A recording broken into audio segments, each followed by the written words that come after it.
Asalkan berada di jalur yang benar dan tepat, maka militer Indonesia pasti jadi kuat. Selain modernisasi alutsista, hal yang perlu diperhatikan oleh militer Indonesia ialah kesiapan tempur. Kesiapan tempur menjadi hal paling utama karena militer Indonesia dirancang untuk berperang.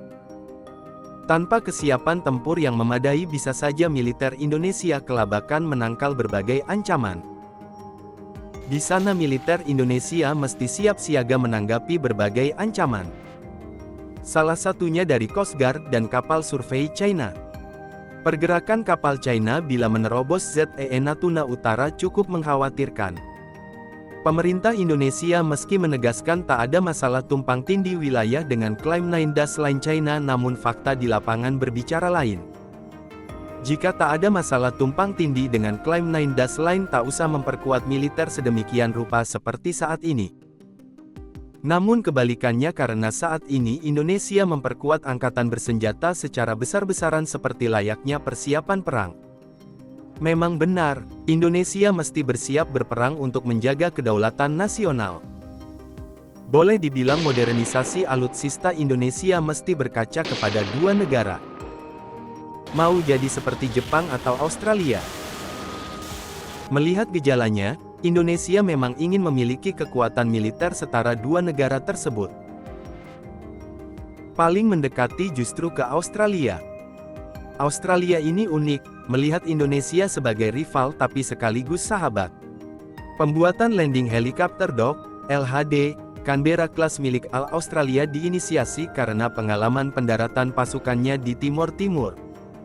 Saat itu Australia kekurangan armada pengangkut pasukan dengan segala kelengkapan tempurnya, sehingga di masa kini disempurnakan dengan Canberra Class.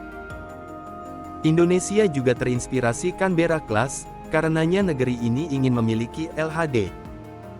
Meski nampak saling mencurigai, nyatanya Indonesia dan Australia punya visi yang sama, yakni menjaga stabilitas kawasan.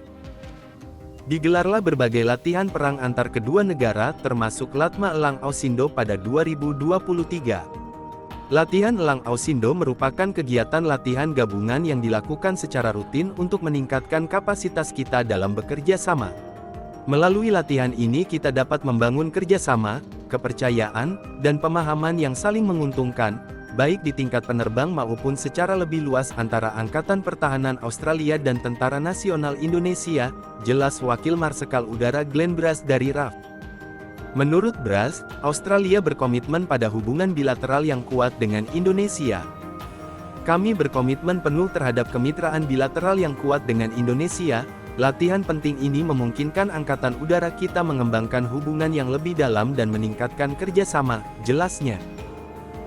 Tapi pengamat pertahanan dari Australian Strategic Policy Institute, ASPI, Benjamin Skrier pada November tahun 2013 memprediksi militer Indonesia bakal jadi lebih kuat dari Australia.